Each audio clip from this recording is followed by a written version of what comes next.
you're picturing the smell, the stigma, the guy at the party asking what you do for a living and watching his face when you tell him. That's the whole reason almost nobody competes with you. And that's the first lesson. In this industry, disgust is a business strategy. Here's the part that'll actually surprise you. You're not really selling toilets. You're selling compliance with a federal law from 1979 that most Americans have never heard of, one that legally forces your customer to keep paying you until the job is finished. By the end of this video, you'll know exactly why a route full of plastic boxes turned a family into millionaires, and why Wall Street just lost $1.4 billion trying to do the exact same thing, bigger, faster, and with none of the discipline that made it work in the first place. Let's start with the law nobody talks about. OSHA 29 CFR 1926.51, signed in 1979, never repealed. It requires any construction site with more than 20 workers to have a portable toilet on site, kept sanitary, serviced weekly for every single day the job stays active. The customer cannot opt out. The law places the unit. The law creates the account, and the account does not lapse until the job ends. That's not a sales pitch. That's a compliance mechanism with your name on the invoice. Most service businesses spend years earning customer loyalty. This one skips that step entirely because the government already decided the customer needs you. Now let's talk about what it actually costs to get in. A realistic year one setup runs $35,000 to $65,000. 40 used units for around 10 grand, a used vacuum truck for around 9, add insurance, a pollution liability rider you cannot skip, and a little working capital. Compare that to almost anything else in this series. This is one of the cheapest doors into real business ownership you'll find. Margins run 30 to 50%. Some well-run operators claim north of that, and the units themselves range wider than you'd think. Standard boxes run $1,000 to $3,000 each. Luxury restroom trailers, the kind with sinks, mirrors, and climate control for weddings and corporate events, run $15,000 to $50,000. Same core business, wildly different customer willing to pay for it. So job 1, buy units, place them, collect the compliance rent. And job 2, which is the one that actually decides if you make money, run your truck efficiently enough that it stops being a cost and starts being a machine. Because the real profit driver in this business isn't the toilet, it's the truck. Specifically, how many stops that truck can make in a single day. Industry data puts the profitability inflection point at around 35 accounts per truck. Below that number, the truck is bleeding you dry. Fuel, maintenance, a driver's time, all spent servicing too few stops to cover it.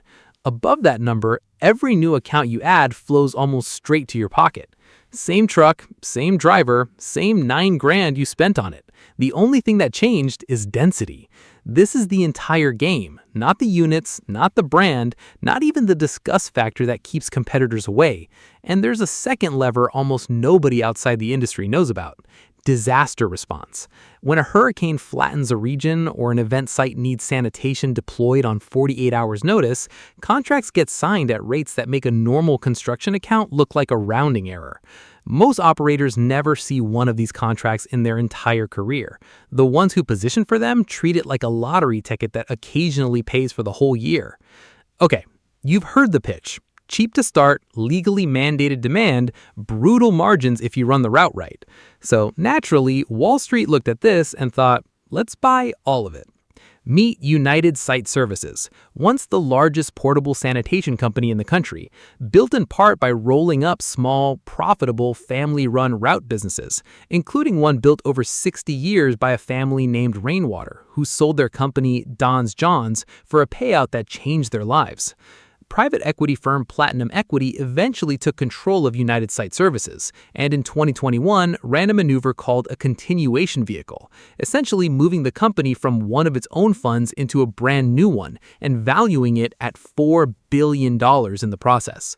Fortress Investment Group, Eris Management, and Blackstone, some of the biggest names in finance, signed up as backers. In December of 2025, United Site Services filed for bankruptcy. $2.4 billion in debt wiped out. Control handed to lenders. Fortress, Eris, and Blackstone were set to lose $1.4 billion. On portable toilets. Let that sit for a second because it's not actually funny once you see why it happened. The company that used to be a collection of disciplined, route-dense, cash-generating little operations got loaded up with billions in acquisition debt, and every dollar of interest on that debt had to come from the exact same toilets serviced by the exact same trucks that used to just quietly make small operators rich. Scale didn't save them. Debt buried them. A billion-dollar valuation didn't change a single truck's daily stop count. The small operator running 35 tight accounts on a $9,000 truck was structurally running a healthier business than a $4 billion company backed by three of the biggest names on Wall Street. If that doesn't rearrange how you think of bigger is better, I don't know what will. So, should you actually own one of these businesses? Here's the honest scorecard. Profitability, genuinely strong if you respect the route density math instead of chasing size for its own sake. Risk, low on the units themselves, dangerously high the moment debt gets layered on top of growth. Difficulty, low to start, deceptively hard to scale without repeating Wall Street's exact mistake. Scalability, real but only at the pace your trucks can actually service, not the pace a spreadsheet says you should grow. So here's your honest answer.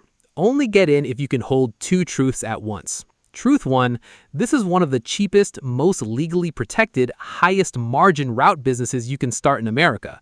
Truth 2, the second you start borrowing heavily to grow faster than your trucks can actually service, you're not running Don's Johns anymore. You're running United Site Services, and you already know how that ends.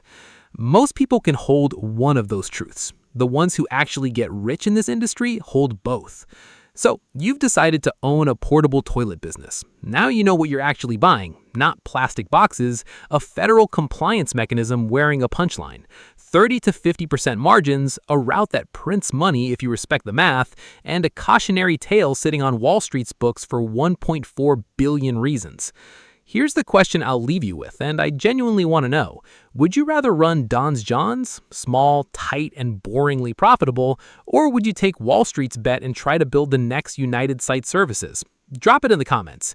And if you want to see how more businesses actually work, the ones nobody explains properly, the playlist right here. See you in the next one.